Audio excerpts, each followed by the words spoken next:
All right, Assalamu alaikum everyone. Welcome to another halaqah. I'm filling in for Grace's absence. Um, I'm just the person who people request when Grace is gone. It's not, I don't do this because I want to, I do this because I have to. I just wanted to address, there was something that came up this week amongst the Usuli community here that really caused me and several others quite a bit of distress. There were some members here with a very peculiar aversion to sauces. And so I wanted to just talk about the importance of sauce, especially for those seeking elevation. We all know this has come up several times. And so I wanted to educate people, I think, on the importance of sauce. I brought a couple of examples with me. These are your standard sauces, the ketchup, mayonnaise, mustard. They're important sauces, not all of them. I want to just alert people to some things that they may not know about these sauces. Mustard is a standard condiment. There's nothing wrong with mustard, but ketchup and mayonnaise, on the other hand, are very problematic. You don't like ketchup or? No, I don't like the argument. All right, let me just mention why. First of all, ketchup comes from tomatoes, right? Tomatoes are native to Central and South America. They were taken by European colonizers to Europe and converted into a sauce. That makes ketchup a colonial sauce. And Sheikh, I keep telling you this. I know it's your favorite sauce, but I have to speak truth. Mayonnaise is French. We all know that French is also colonial. Now, the thing also about mayonnaise is that mayonnaise invades other sauces to form aioli. Now, what is that if not appropriation and colonization? So, in the spirit of sauces, and because we all need to be very attuned to not consuming these types of colonial things, Usuli is now launching its own line of sauces that will be debuting shortly. So I wanted to introduce you guys to some of these sauces. The first one is called Sharif's Exorcism Sauce.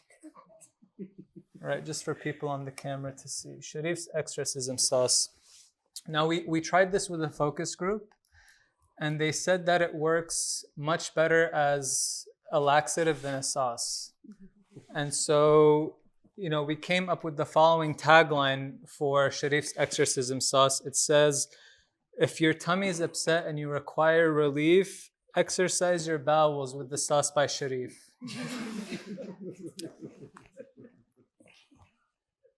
The second sauce that we have releasing is Joe's Mojo Sauce.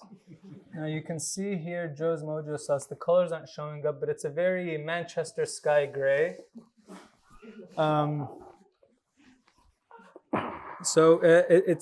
This rarely happens, but if your food is too flavorful, you want to add the Mojo Sauce to kind of make it a little bit more bland. The tagline for Joe's sauce is, if your fate in the hereafter is surely below, and you're an editor because your writing skills have plateaued, and your likability has sunk so low, then grab yourself a bottle of some gray mojo. Now, the third sauce we have is Vitska's bird sauce. Right? That's Vitska over here, so you can see Vitska's bird sauce. Now, Vitska made this sauce on her own, so it's made out of ground birds. That's her favorite ingredient. So, and then the little jingle for Vitska's bird sauce is, have you heard about the sauce made of birds?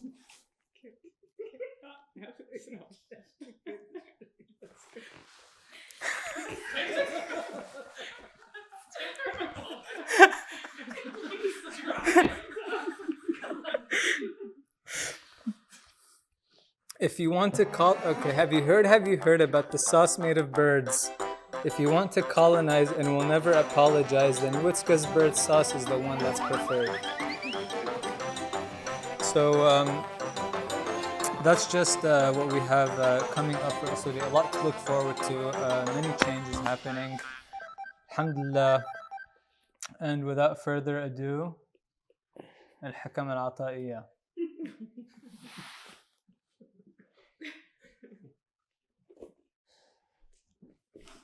Oh shoot! Yes. There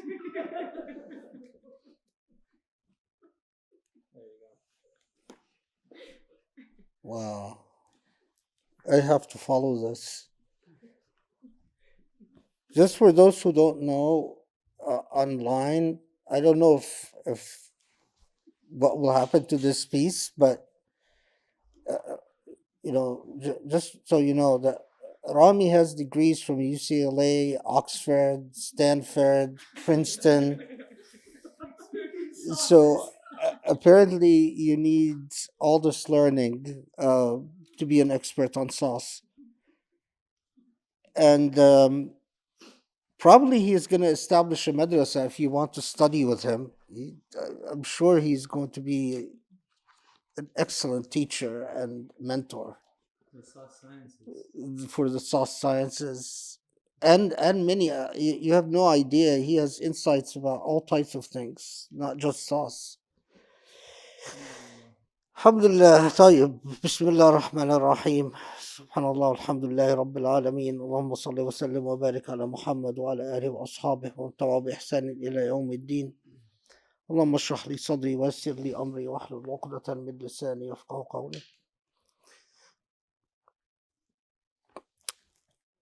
So I believe we left off. Subhanallah, this last halaqah it was Ramadan.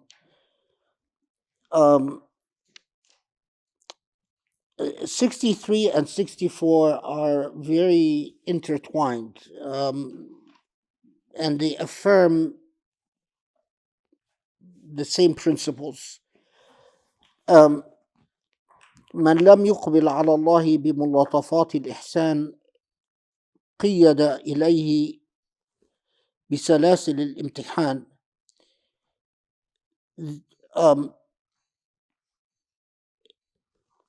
And as we said,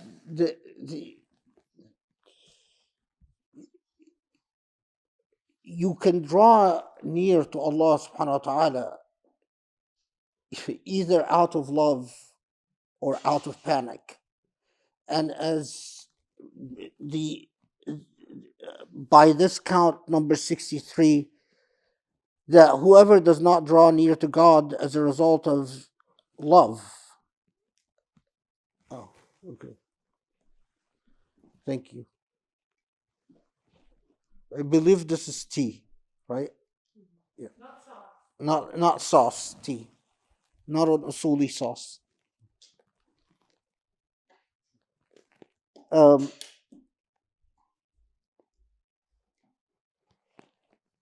Yeah, so that the principle that whoever does not draw near to God through love will come to God through the chains of misfortune or through the results of tests.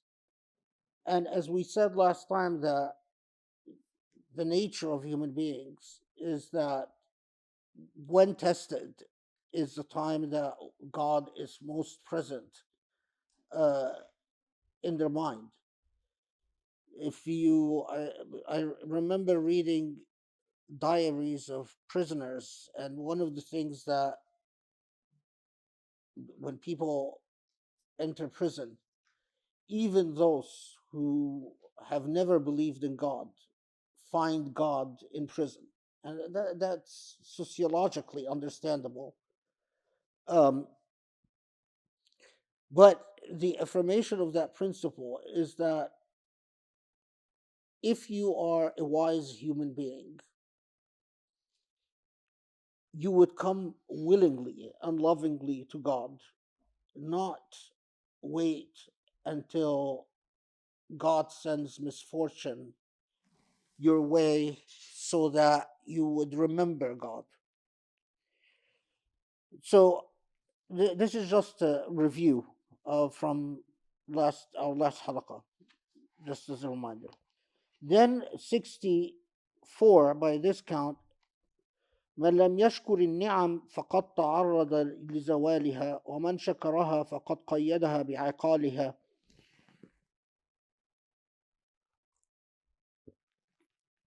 Whoever is not thankful for Naam, and as we said, Naam is all of Allah's blessings in their various forms, runs the risk of losing them. And whoever is thankful fetters them with their own cords, or من شكرها فقد قيدها بعقالها. Whoever thanks in principle. And I want to, in principle,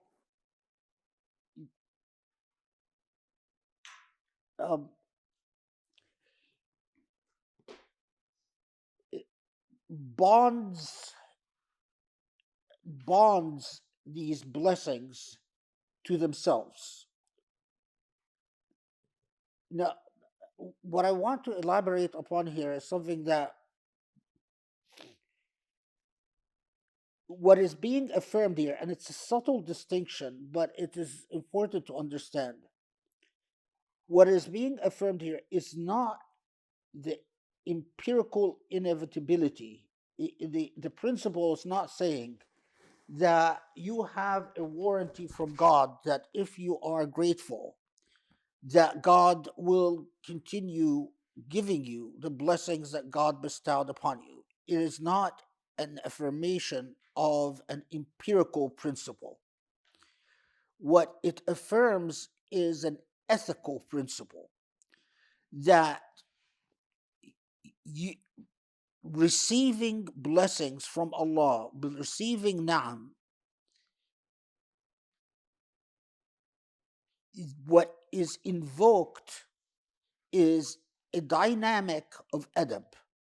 And as we said, adab is everything that is included in the realm of virtue or lofty ethics.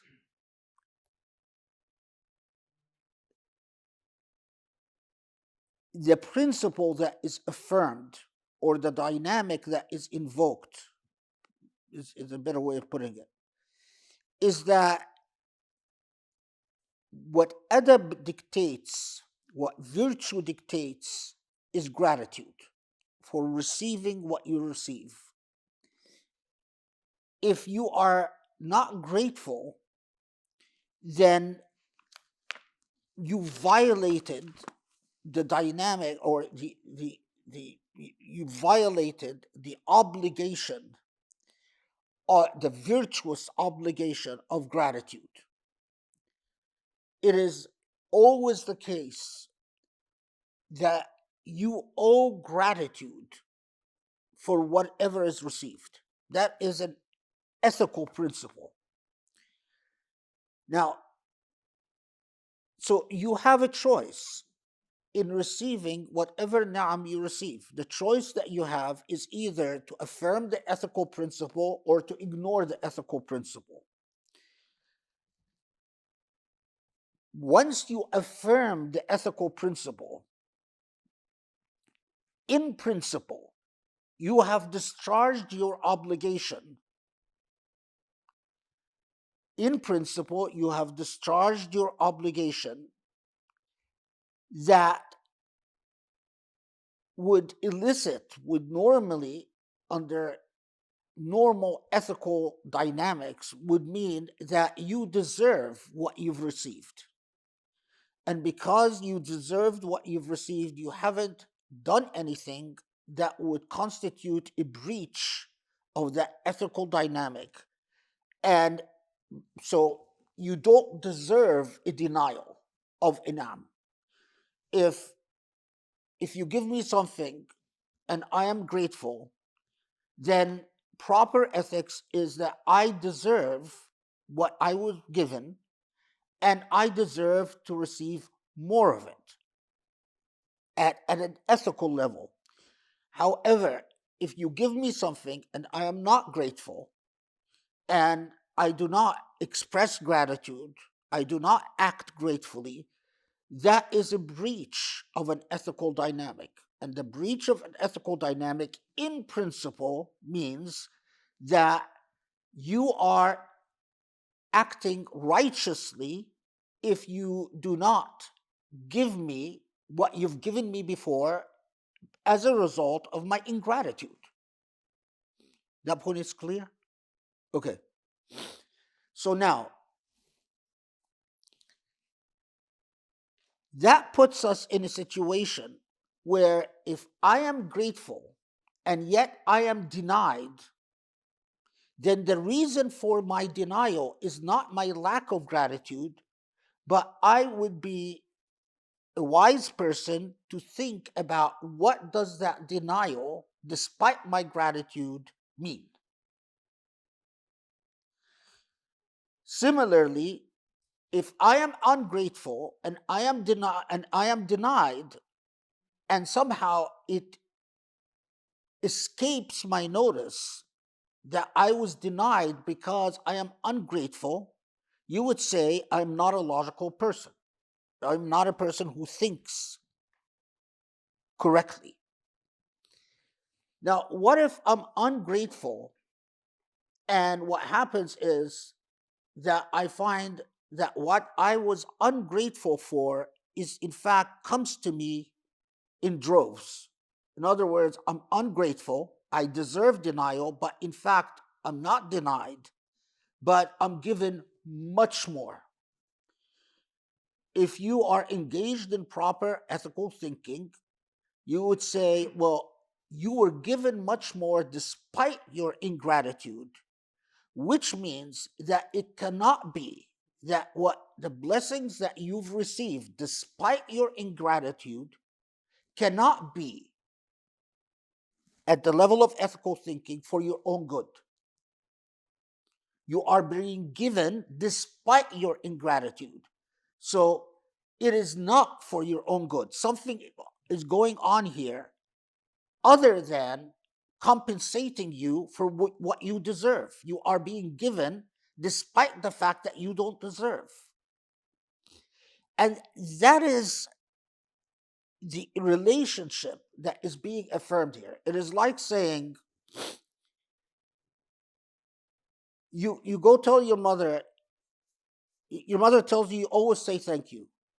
And you tell your mother, well, I always say thank you to this person. But despite the fact that I say thank you, when it comes time to repeat behavior, that person doesn't give me what I deserve. And your mother says what matters is that you affirm adab. What matters is that you uphold your relationship with adab, so that you discharge your part, you do your part. You affirm that principle that you deserve, that you it's like saying, I need my conscience to be clear that I deserve the ni'am. And why do I deserve the ni'am? I deserve the ni'am because I'm grateful. If you are not grateful, then you do not deserve. And then your relationship of whatever material things you receive must be interpreted in light of whether you deserve or not deserve. That is a very important internal aspect of what is affirmed in Al-Hikam al-Ata'iyya. To constantly ask yourself, do I deserve, in light of my expression of gratitude or lack of expression of gratitude, do I deserve? Now, because that issue of deserve will affect how you interpret everything received from that moment on. So,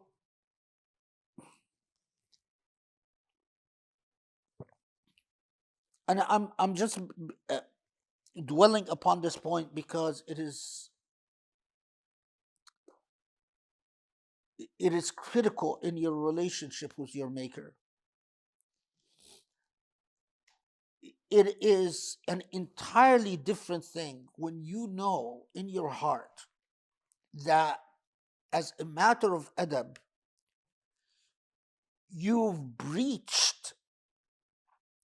committed a breach, you've committed an offense.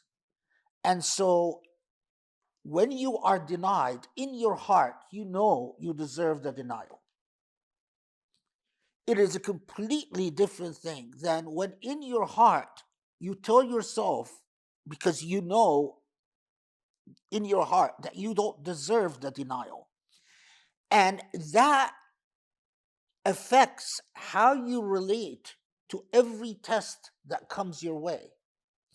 It's a world of difference when God tests you with hardship, and in your heart, you know you deserve it. You deserve the denial. That hardship is something you've earned because of your ingratitude. A world of difference between that and when God sends hardship your way and you endure it, you persevere through it, and in your heart, you are persevering knowing that you don't deserve that denial. It affects everything. Now, here is the one, they call it sir min al asrar. One of the secrets is that when hardship comes your way and you in your heart know you deserve that hardship, you might experience regret if Allah aids you in in a proper response. You experience regret because in your heart you know you've deserved it. You haven't been giving enough. You haven't been in people's service. You've been selfish in your life, or all the reasons, that the ways that we are ungrateful. If the hardship comes your way and you know you deserve it, you might experience regret, but it will not necessarily bring you closer to Allah. That hardship, in light of your ingratitude and you deserving the hardship, you will not necessarily experience closeness to Allah. However, if you know you do not deserve it and the hardship comes, it actually makes you fall in love with Allah deeper. Because the hardship then doesn't make you reflect upon the ways that you deserve it. It makes you reflect upon the ways that the hardship allows you to understand things about your Lord. It's like God is talking to you at a different level.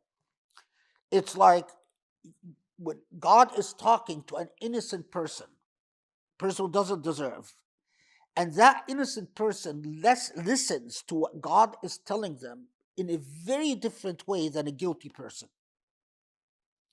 It's a world of difference. The innocent person understands from the hardship what God is telling them about the nature of life on earth.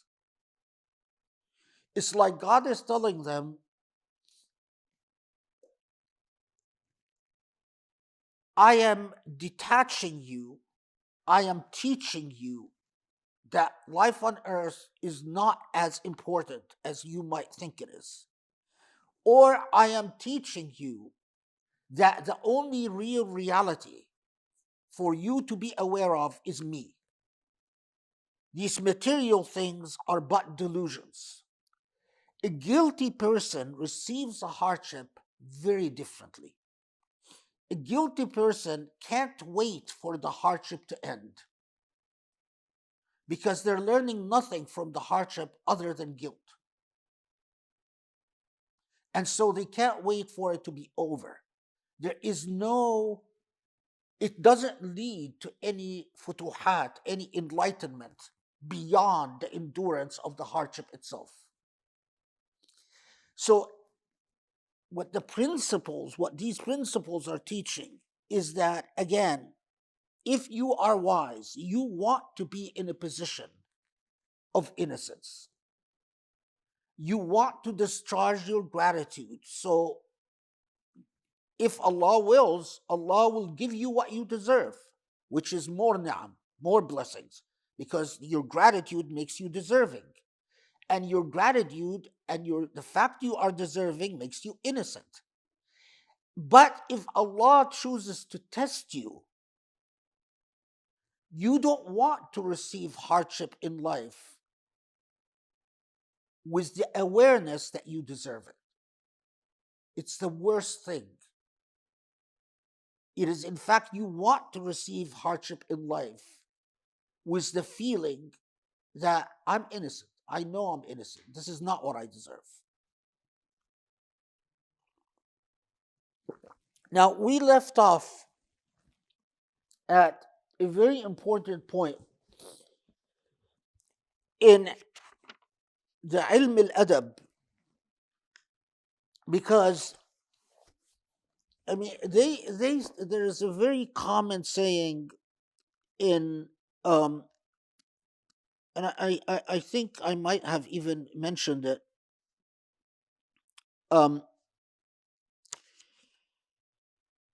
That they say that 90% of Sufism is adab. Again, adab is proper manners. That 90% of Sufism is adab, which is definitely true. But I would go a step further, and in my opinion, and Allahu Alam, that 90% of Islam, not Sufism, is adab. And I'll tell you why. To really, what Islam is about is al adab ma Allah, is to be in a state of adab, refined character with Allah. And the core of the relationship can be summed up with the word ethics and all that ethics entail. Because, as the Prophet ﷺ said, and this hadith has been reported in many different versions, in many different instances. In other words, people reported that they've heard this hadith from, or heard something like this from the Prophet on many different occasions. He said it not once, but in various occasions. And it reaches the level of tawatur. It reaches the level of authenticity equal to the authenticity of the Quran, because it has been so cumulatively reported. That, and the hadith I'm talking about, the meaning of it or the gist of it is, the Prophet ﷺ says, "Ishkur nas, be grateful to human beings, towards human beings." Ishkur nas is like saying, say thank you. Be grateful. Why? Because man lam yashkur nas lam yashkur Allah. Whoever is not grateful towards people cannot be grateful towards Allah. Or ashkarun nas, another version of the hadith is ashkarun nas lillah ashkaruhum nas lillah ashkaruhum linnas. That the most grateful human being towards Allah is that who is grateful towards people. There are many different versions, but it's the same idea. One of the core lessons in this path is that ethics are indivisible.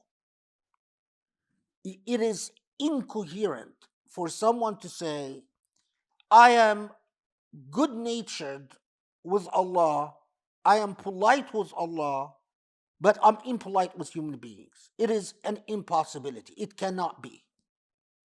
If you are rude with human beings, if you are cruel with human beings, if you are unjust with human beings, so you are with Allah. Ethics are indivisible. It is impossible. I can't say this enough because Muslims have forgotten this completely.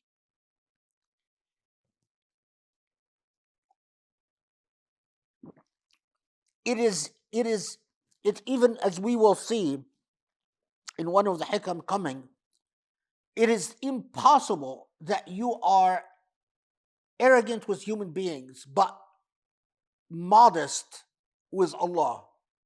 If you're arrogant, you're arrogant. Ethics are indivisible.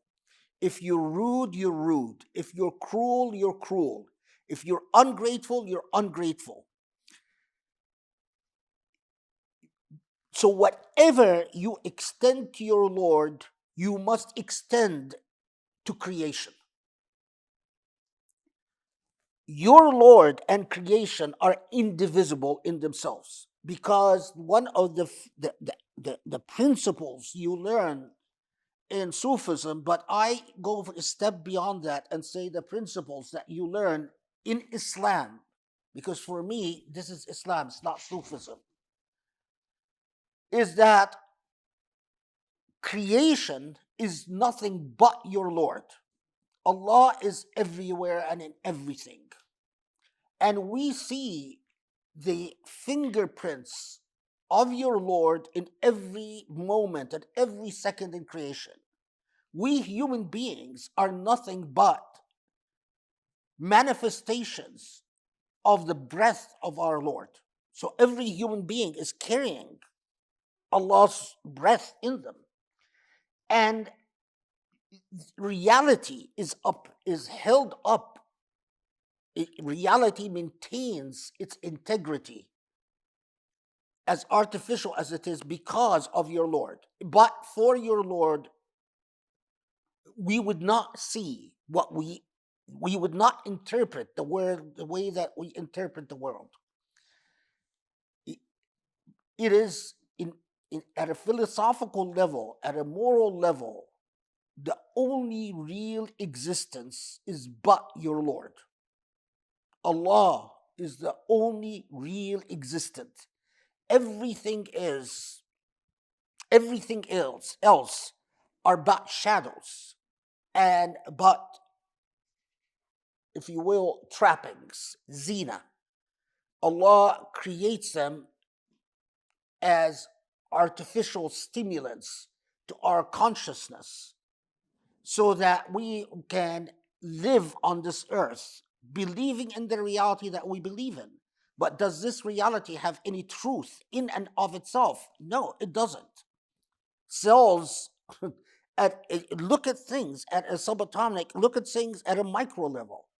At a micro level, you see the truth of reality, and you see the extent to which the only truth is Allah. So whenever you deal with creation, التعامل مع الكون، التعامل مع الخلق هو التعامل مع الله. Whenever you deal with creation, you are dealing with Allah. You can't say, oh, I'm just dealing with this piece of land, or dealing with this bird, or dealing with this animal, I'm not dealing with Allah. You are always dealing with Allah. In whatever you do, you are dealing with Allah. And that is precisely why akhlaq and ethics are indivisible. It is impossible, incoherent for someone to say, I am humble with God, but arrogant with human beings. No, you are simply, if you're arrogant with all. You cannot be grateful with God, but ungrateful with human beings. You cannot be generous with God, but ungenerous with human beings. Or creation. I mean, it's not just human beings, but creation, period, al-khalq. In Adab al-Islami, in Islamic literature, there is no differentiation between al-bashar wal-khalq, between human beings and creation. we always refer to al-khalq, and human beings are but a part of creation, but a part of khalq. These are all, I mean, Rami was talking about colonialism of sauces. Well, these are all epistemological categories that if we reclaim the Islamic tradition and decolonize the Islamic tradition, it would be second nature to us. Because the very separation between human beings and creation was an epistemological innovation, a bid'ah, introduced in colonial educational systems. But look back at al-adab al-Islami and you'll see no differentiation between al-khalq. People didn't talk about, they all talk about when they want to refer al-bash to bashar, they would say al-khalq, and it was understood that khalq always included human beings. Okay, it's a passing point, but it is critical to truly understanding what al-hikam al-ata'iyya, what is it, what was the impulse that motivated not just when if you read the Risala Qushayriya or Mafatih al-Jinan or you read al-Ghazali's Ihya Ulumuddin, I mean, you'll find that they all replicate this brand of literature, and so it comes from a world of an epistemological universe, a universe of knowledge that was natural to them and not so natural to us, because we didn't grow up with steeped in Islamic categories. So okay, so the point then that I had started talking about and postponed it last halaqah was the very idea of gratitude in Islamic literature, because again, you find this far beyond just Sufi. In Sufi literature, you actually find it throughout the Islamic literature, that the nature of shukr in Islamic theology and ethics, when we say gratitude, what is meant by gratitude? Well, at a first level, I don't want to say superficial, but I say if we, at an elementary level, when it comes to your maker, if the proper adab with your maker is that you know your place, and to know your place is that you accept, in the same way that you accept that ibadah, the relationship of ibadah, is not due to anyone but your maker. So you do not accept that you offer ibadah to any human being, because ibadah is exclusively reserved to your Lord. That's the exclusive province of your Lord. And to know your place, you accept that your Lord is the source of commands. I might not accept commands from you. I might require that you have some empirically verified relationship in which I would say deference to you as a human being must be proven, because the assumption is I don't defer to you. We are all equals. And because we are all equals, I will not defer to you unless you prove to me that you deserve my deference. And the very principle of deserving my deference is that deferring to you will benefit me. That's the relationship with al-khalq. I owe you no obedience, I owe you no deference, unless deferring to you will benefit me. So I will defer to you as a teacher because you have knowledge that will benefit me. I defer to you as a boss because you have money that will benefit me. I defer to you as a doctor because you have medicine that will benefit me. Well, with the akhlaq, with your Lord, is that you owe that gratitude beyond the empirically verifiable principle of benefit. That's the real relationship with your Lord. When you are not elevated in understanding your Lord, you deal with your Lord the way you deal with a human being. God, I obey you because you will benefit me. How will you benefit me? You will give me Jannah and I will get material benefits. But once you understand the true relationship with your Lord, your relationship of love, you fall in love beyond the relationship of deference based on benefit. Your deference comes from the essential understanding is that understanding that God is deserving just by being God, not by giving, but by just being. That's one of the points of greatest elevation. Now, as to shukr, then you realize that a shukr bil ashya, that true gratitude is to use things, all things, in a way that is consistent with what your Lord wishes. And that's very important in the understanding of a shukr, of gratitude.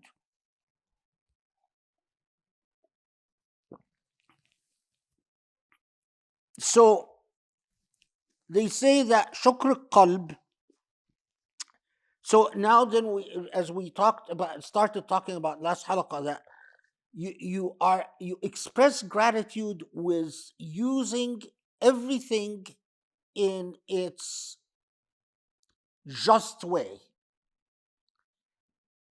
per the equilibrium that Allah set in al-khalq, in creation. So you express shukr qalb, gratitude by heart. Gratitude by heart is indeed to feel the way that you should feel about your maker. There is a long debate as to whether, if your heart only relates to God through fear, that if you just fear punishment, are you truly grateful to your Lord? And clearly the answer among Sufis is no. But the answer among most theologians is that fear is not a proper expression of gratitude. That truly, if you being truly grateful to Allah is understanding Allah's truth.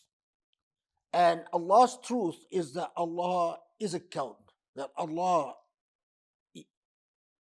is the absolute, eternal, primordial existence in our existence.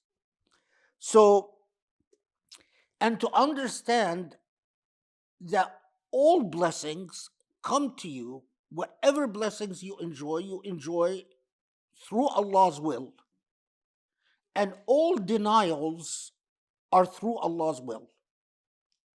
Now, imagine if you truly understand that everything that comes to you, it is through Allah's will, and all denials are through Allah's will. And if you are at peace with Allah's will, it makes for a very different psychology than if you're fighting Allah's will. If you are in constant discomfort with what God wills, it's a very different psychology. And again, gratitude is to be at peace. So that's shukr qalb. شكر اللسان, and this is something, again, I mean, I'm amazed at how much we've allowed it to slip in our Islamic tradition. الثناء على الله, that you speak well of God and that you praise God, or الثناء على الله, or and كثرة الحمد والمدح له, والتحدث. So that part, I think, is hopefully intuitively understood, that you are to use the tongue in a grateful way. You use the tongue to praise your Lord. But التحدث بالنعم, which is the part that is often forgotten, that to be grateful is to speak of God's blessings, not to complain about what you've been given, but to actually be grateful about what you're given. And again, this is so a grateful human being is not a human being that constantly whines and complains about all the things that they wish they had, or all the things that have gone wrong. But another part is كف الأذى عن الناس, that every time you use your tongue, or you know, lisan is euphemism for all things relating to speech,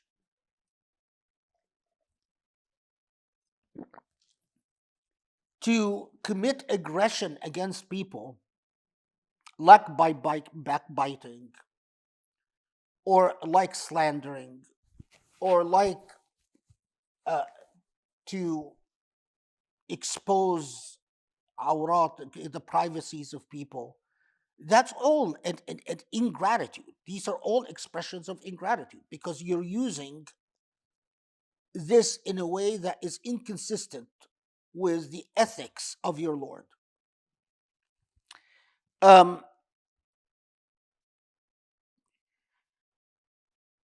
There's a lot written about this, and there are a lot of hadiths, and this is by the way, like, also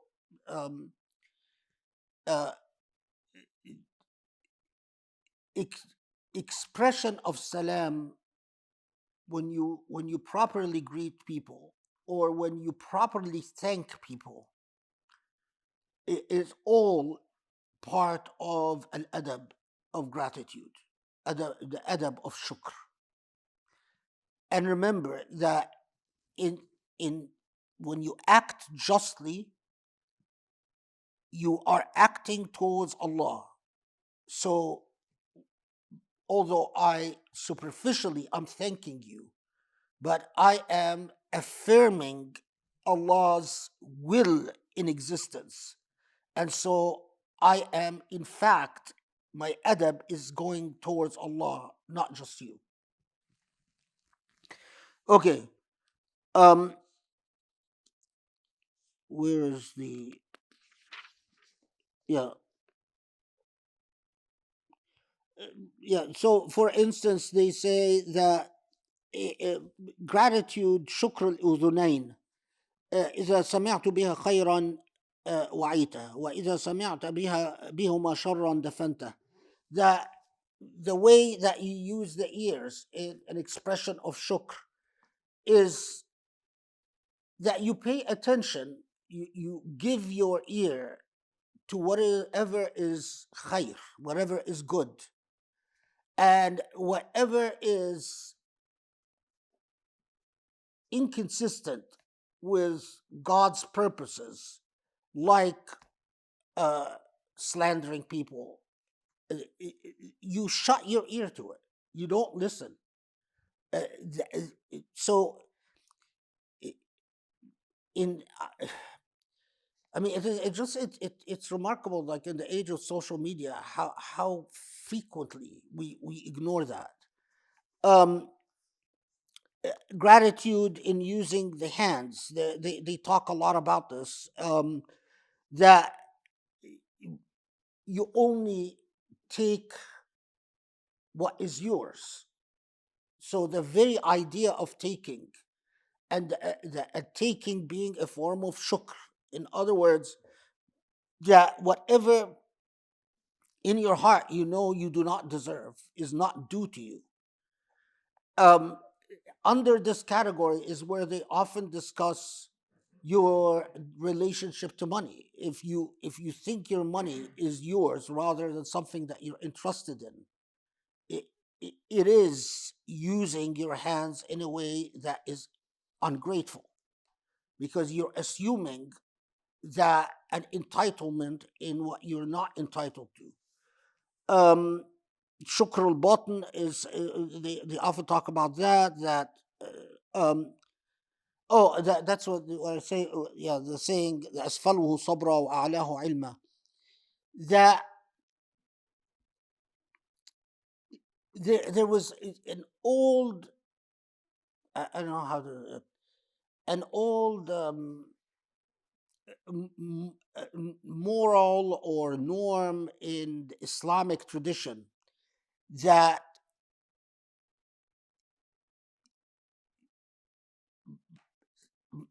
the how to put this, the hedonism, or um,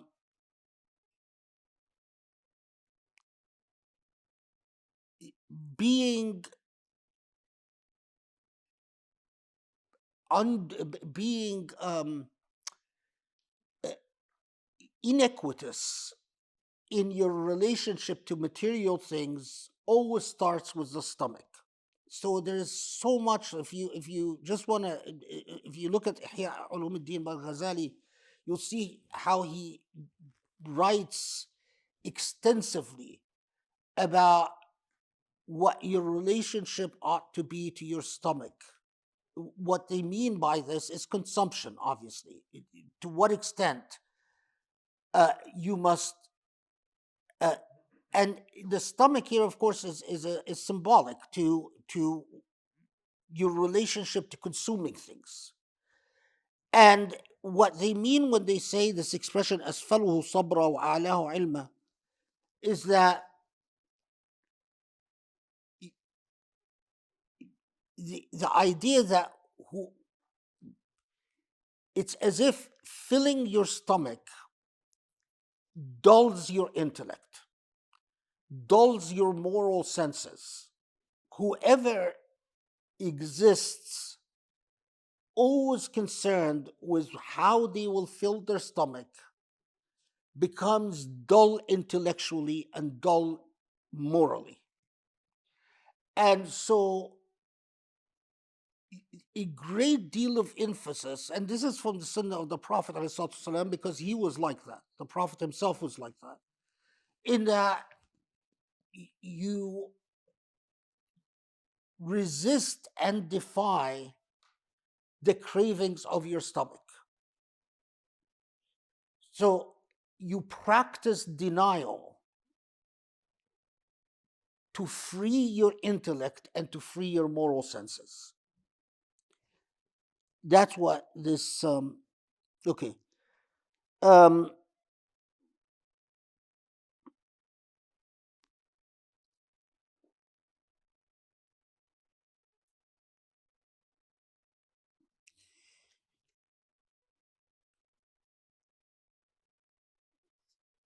okay, shall we move on? Where's that? Oh.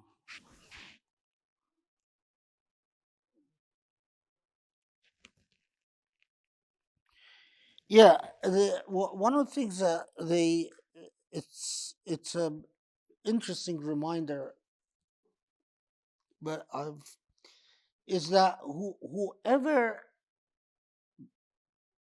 deals with shukr only through prayer and dhikr, not through a the translating that gratitude through how they use their hands, how they use their legs, how they use their intellect, how they use and so on. Whoever just thinks that they discharge their Islamic obligations through recitation, effectively, that you do your salah, you recite your salah, and so on, is like a person who it tries to cover up with a blanket, say, or or um, or actually no, it's not I misremembered. A person who tries to put on clothes to cover their body, and instead of wearing the clothes, they simply take the clothes and hold it up against their body. So it is the most superficial relationship to your Lord when you express gratitude simply by the recitation of the things that you are supposed to recite. You are taking the kisa, the kisa al-Islam, as they refer to it, the cloth of Islam, and you are not really wearing it in any meaningful way so that it is your full wardrobe, but you are simply holding up to your body and uh, um, concealing yourself with it. And this is just one of the images that has struck with me over the years. Okay,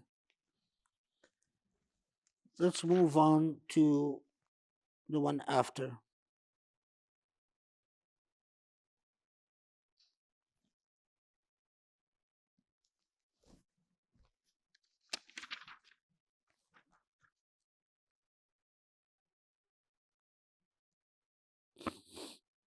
Um,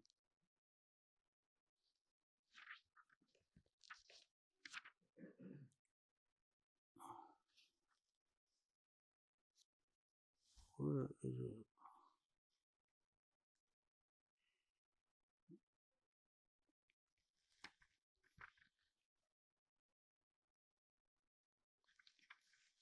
We'll get to that. Okay, so 64. خف من وجود إحسانه إليك ودوام إساءتك معه أن يكون ذلك استدراجا لك. And then the part of the aphorism is Quranic quotation, سنستدرجهم من حيث لا يعلمون.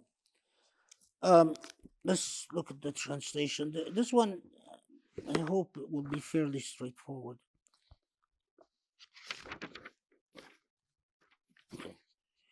Be fearful lest the existence of God's generosity towards you and your persistence of bad behavior towards God will not lead you step by step to ruin. And then the Quranic verse, we shall lead them to ruin step by step. And hence, from hence they know not. And istidraj, I mean, I understand why he translates it as ruin, but this relates to what I was saying earlier, that if you have not discharged the moral obligation of gratitude, so you've breached the moral principle, and you know that you deserve what you at an ethical level, what you deserve because of your breach is not blessings but punishment. But instead of punishment, you receive blessings. What is that? And what they're saying is that if, despite your impiety, despite your ingratitude, despite your ill manners, despite your lack of ethics, you find that you are given more. And especially if you are given more so that you are in a position to commit more injustice, especially that. In other words, you find that you get more power, more ability, more dominance, more supremacy.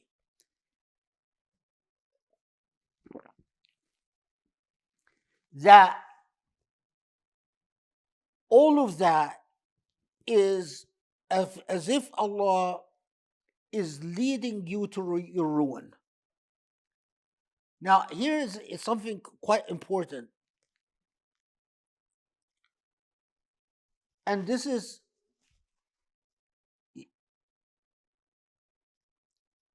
God, because of your ill manners or your lack of ethics or your breach and continued breach, gives up on you. And when God gives up on you, the worst thing is when God no longer intervenes to protect you from shaitan or from demons generally.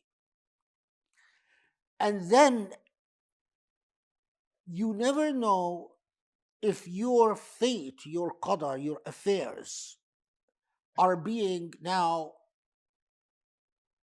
affected by the demonic or by the divine.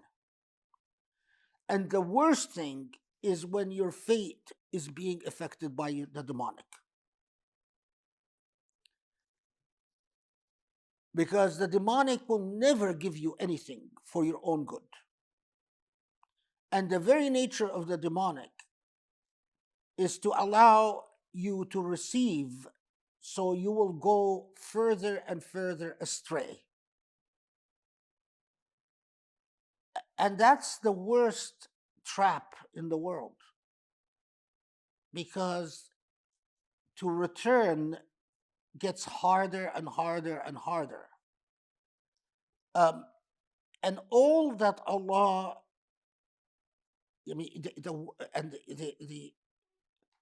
when Allah basically abandons you, so that Allah no longer intervenes to give you a chance by keeping the demonic away from you, that's a calamity, that's a disaster. But it's a disaster that so many human beings, that and this is again not Sufism, I believe that this is just Islam, that it is your self-introspection and self-reflection that will tell you, if you're being very honest with yourself, whether what you enjoy because God is pleased with you, or you enjoy despite God's displeasure with you. And if what you enjoy is despite God's displeasure with you, ask yourself, where does it come from? What you have, forget the trappings, forget whether you call it Islam or you call it not Islam. Look to the moral substance. Forget the way you hold that piece of cloth to your body. Look at the reality, at the substance. Can you, with good conscience, assure yourself that the ni'mah that you have, the blessing that you have, comes from Allah because Allah is pleased with you? Because you've discharged your moral obligation and you can faithfully say, I deserve it. That's the ethical level. That's the ethical dynamic. To ask yourself that question. Can you say, well, I've done my part morally? Because if you can't, then the follow-up question, so what I have, is it a sign of God's pleasure or displeasure? And that leads to then the follow-up question. Well, where does it come from? If it's God's displeasure, so who's my friend here? Put differently, when Allah talks to us about Hizbullah and Hizbul Shaitan, remember in the tafsir, we don't ask ourselves often enough, in which party have we ended up joining?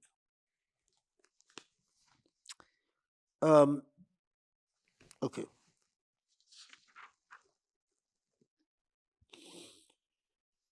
Okay.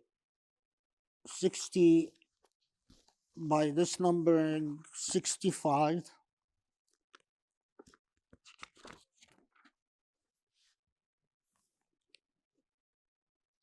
No, okay, 60, no, 66, sorry.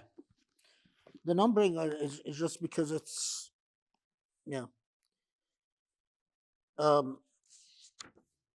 Yeah, okay, so 66. Yeah, this is, this one, what time is it now? 8:25, okay. Let's see if we'll finish it tonight. Okay, let's take a restroom break. Bismillah ar-Rahman ar-Rahim. You know, one of the, just it occurred to me that one of the beautiful things about these aphorisms is that in many ways you find that they're always, they're as if a translation of the lessons of the Quran itself. Because what does the Quran tell us about that when Allah bestows ni'am upon human beings, and Allah warns us at one time, na'a bijanibihi, that what human being, and it's an amazing Quranic expression, na'a bijanibihi, is that when God gives ni'am to human beings, that one of the worst reactions is to become miserly. Na'a bijanibihi is to sort of take a side and separate between yourself and the rest of the people. It's an amazing way of describing elitism. Na'a bijanibihi. It's like, I have now, you don't, so I'm separate from you. Literally, that's like the Quranic expression. Or when Allah tells us that, again, when Allah gives ni'am to human beings, what utituhu ala ilmin minni, I was given these blessings because of my utituha ala ilm, means because of my knowledge, because of my talents, because of my abilities. So, and again, it's, even though it's quite often illogical, like you do business, you find that you've made an incredible amount of money from your business. What's the human interpretation? Is to say, I'm good at business, I'm talented, I have skills. Well, is it empirically verifiable? Well, empirically, there's a lot of people that will do exactly the same thing that you've done and not make anywhere near the problem, even lose. The inclination of a human being, instead of to look at a cause beyond themselves, is to suffice by saying, it's me, it's my talents, it's my gifts, it's my abilities. And that's precisely what qillat al-adab, what ill manners are with Allah subhanahu wa ta'ala. It's whatever gifts you think you have, they're ultimately from your Lord. And you're even the gifts acting by themselves without the cosmos acting to, in fact, bestow these ni'am, these blessings upon you, In other words, you need so many millions of causal factors to work out in precisely the same way, in precisely a particular way, for you to enjoy the blessings that you enjoyed. So you become a millionaire, or you have millions of dollars. Well, it is not just that you had skill, but all types of things have to move in a particular way so that, if you've invented something, so that your invention can be recognized, so that your invention can be noticed, so that your invention can be popularized, so that your invention can be given effect in the proper way. And all of these factors are beyond your control. But yet human beings interpret things always with hubris. The hubris is to say, no, it's me. While empirically, it's not you. And that is why there is an enormous amount of ill manners, قلة أدب, lack of proper moral character في التعامل مع Allah, in dealing with Allah subhanahu wa ta'ala. So 66, the one that follows, it's a little bit longer. من جهل المريد أن يسيء الأدب فتؤخر العقوبة عنه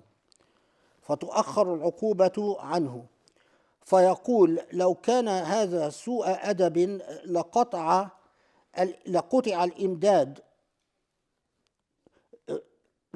الإمداد وأوجب الإبعاد فقد يقطع المدد عنه من حيث لا يشعر ولو لم يكن إلا منع المزيد وقد يقام مقام البعد وهو لا يدري ولو لم يكن إلا أن يخليك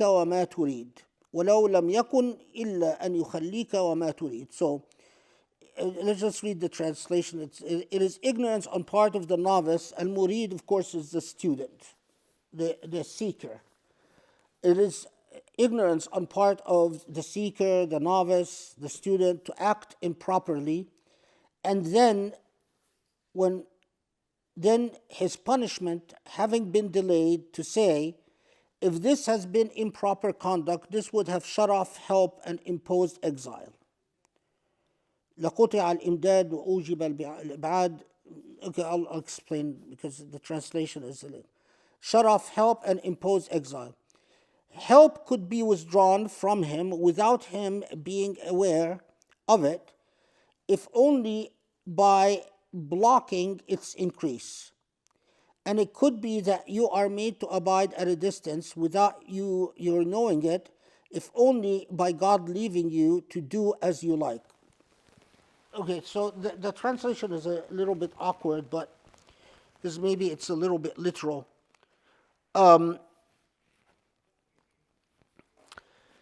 So what is it saying? That it's warning the student to some of the very common traps, to in fact be derelict, the student becoming derelict, or the seeker of this past to becoming derelict, and then be oblivious to the way that they are derelict in their duties, because they reason, well, if God was upset with me, I certainly would have suffered consequences. لقطع الإمداد وأوجب الإبعاد. In other words, I would have felt alienated from God somehow, or that I would have been treated negatively somehow. And the warning is that, well, be careful with the risk of basically being happy with yourself or being content with your conduct, because in fact, God's support and God's aid could be withdrawn without you noticing it. In fact, if lack of growth itself could be a punishment, the fact that you remain static, you're not elevating, you're not moving forward. And in fact, and this is the whole point, that مقام البعد وهو لا يدري, and even if it's يخليك وما تريد, that just leaving you to your own devices or allowing you to continue on down a path that you have chosen without intervening to alert you or to change your course itself could be a sign of displeasure.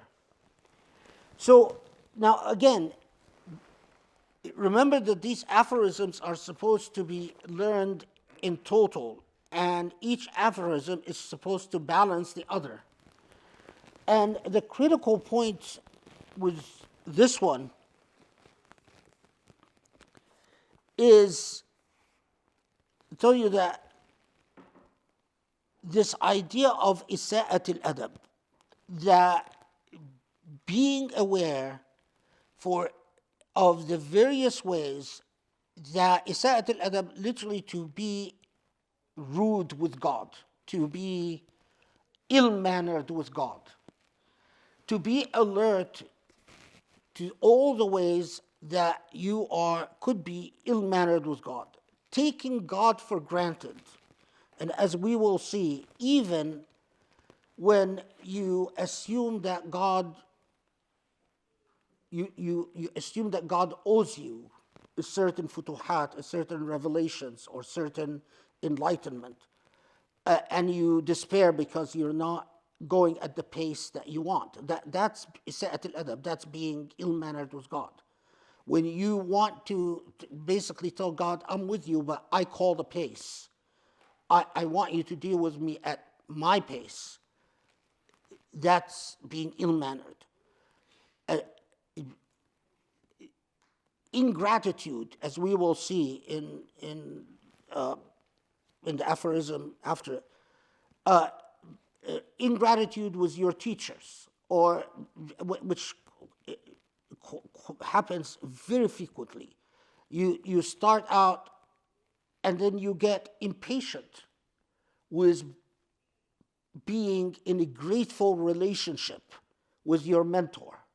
This is very common, and this is one of the very common tricks of shaitan, is to basically start saying, why do you need it?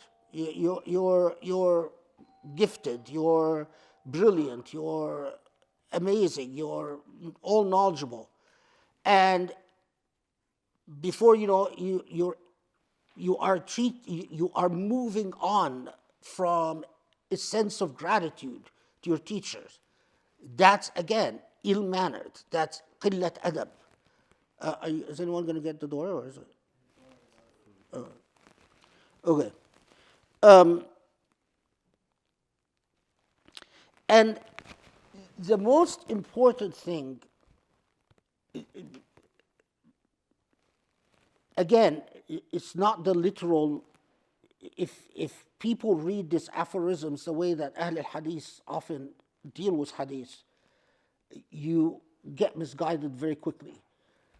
Is understanding the moral point of the lesson, and that is that drifting away from Allah, drifting away from a relationship in which you deal with your maker, with Allah subhanahu wa ta'ala justly, could be an incremental and even a process that you fail to notice. That this is one of the greater your status becomes in the eyes of people. This is one of the critical points that is emphasized. the greater you grow in the eyes of people, in direct proportion, the more alert you must become that you have fallen in God's eyes. And the more, and the opposite is true.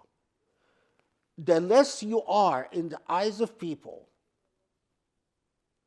the happier you should be, because the indication is that the higher your status is with Allah subhanahu wa ta'ala. One of the biggest danger is the approval of people and the exaltation of people with you. For people to say bravo, you're wonderful, you're great. The more there is of that, the more on guard, the more alert you must be, because the greater the danger. Okay, so the language here is I love it when they talk about وقوع الحجاب على القلب وتبدل الأنس بالوحشة وانتساخ الضياء بالظلمة. That all of this language, وقوع الحجاب على القلب, is that your heart becomes hardened. You might have at one time your heart responds to moral obligations and moral impulses in a very vibrant and lively manner, but then it becomes hardened and you no longer feel the way. And this happens, by the way, for people, for instance, who work with human aid, that they start out feeling for human suffering and then it becomes cold and you no longer feel. The way people suffer no longer impacts you the same way. You need to go back and fix that heart again, because the impulse must remain the same throughout if you want to be in a proper relationship of adab. Or تبدل الأنس بالوحشة, that when you start out your relationship, you find that God is sufficient for you, that keeping company with God is the greatest and highest pleasure. But before you know it, you reach a point where you find yourself, because of people's rapprochement and people's approval, you are always enjoying people's company. But when you are left alone with God, you no longer feel anything. And again, no one, if you have a teacher that knows your particulars, you're lucky. But the vast majority of us don't have a teacher that knows the details of your life. So the only guide, the only one who can monitor you is you. And it is brutal, fearless honesty with the self that can only be your savior. Do I feel God the way that I did at the beginning of my journey? انتساخ الضياء بالظلمة is that, and again, انتساخ, that you start out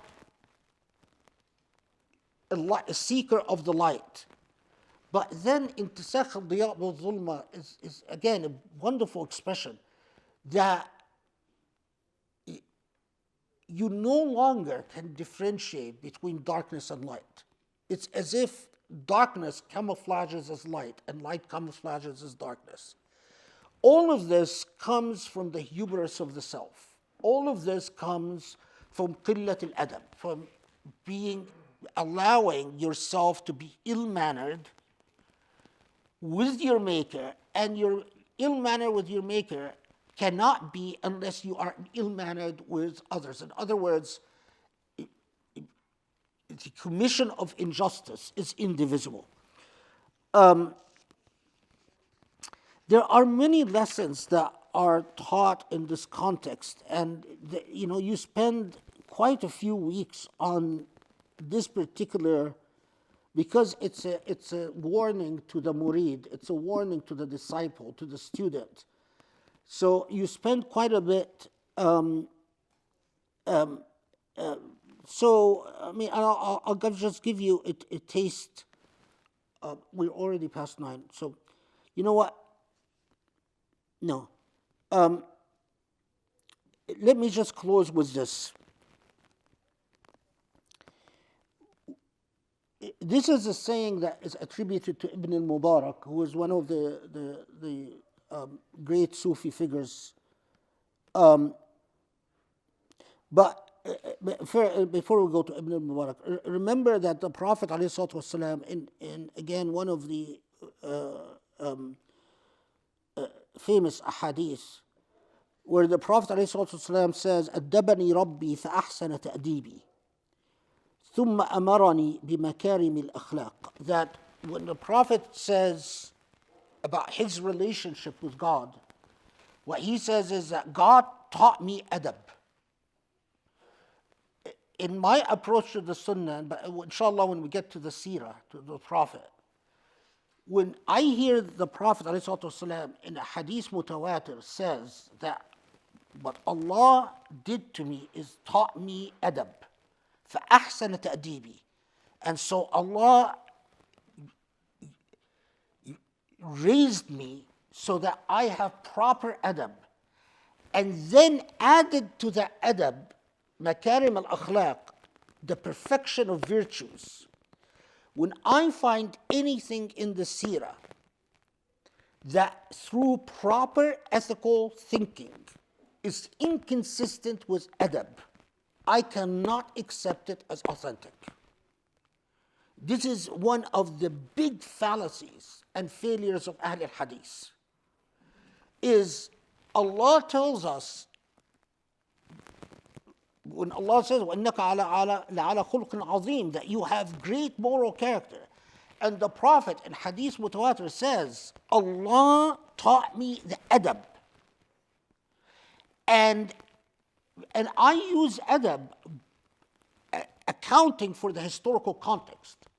So if something is contrary to adab in the historical context of the Prophet ﷺ, and a report, a hadith tells me that something is attributed to the Prophet that has qillat adab, that has a lack of adab at the time of the Prophet, I cannot accept it regardless of what isnad it has.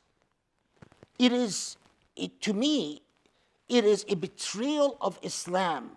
I mean, we'll get to that inshallah, and we'll talk about the seerah, but laying out the methodology for the seerah. But you can't.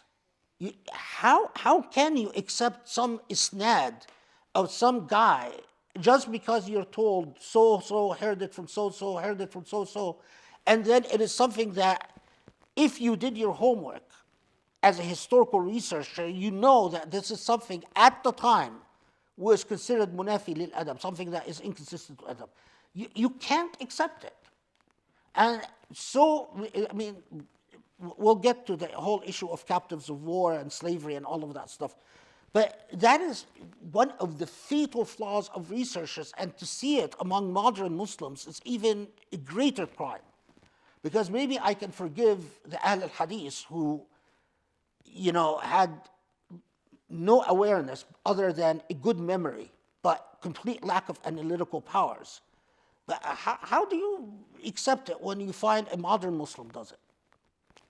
Anyway, so we know that, and we'll talk about a lot of other ahadith in which the Prophet ﷺ emphasizes this point of adab.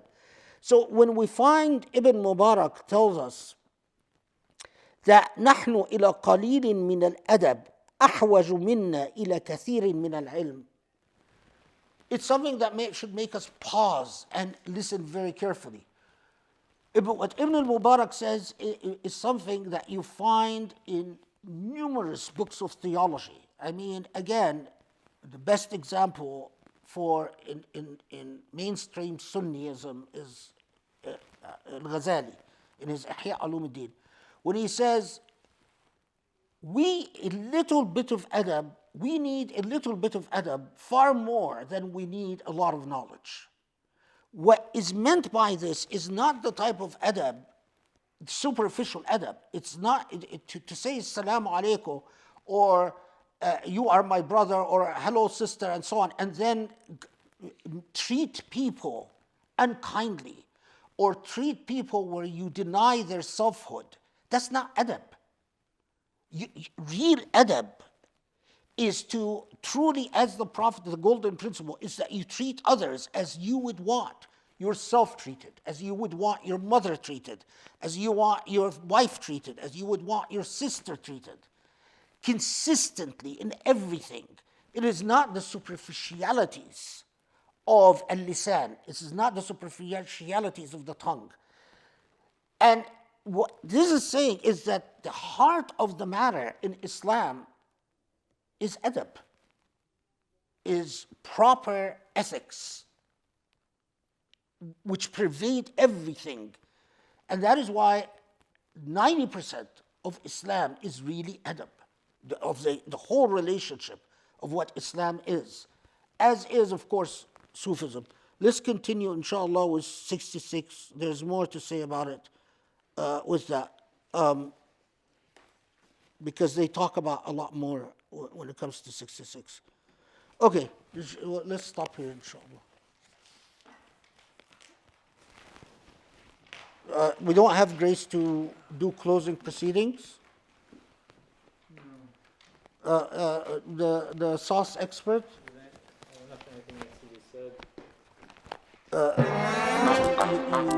Any developments on the sauce front?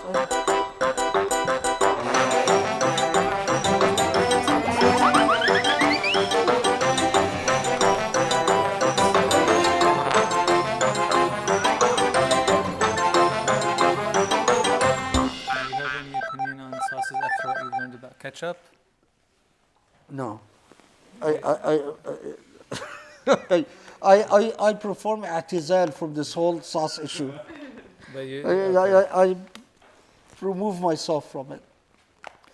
Alhamdulillah, I mean, khair. Okay, alhamdulillah. All right. See you in the next halaqah, inshallah. Inshallah. Okay, assalamu alaikum. Assalamu alaikum.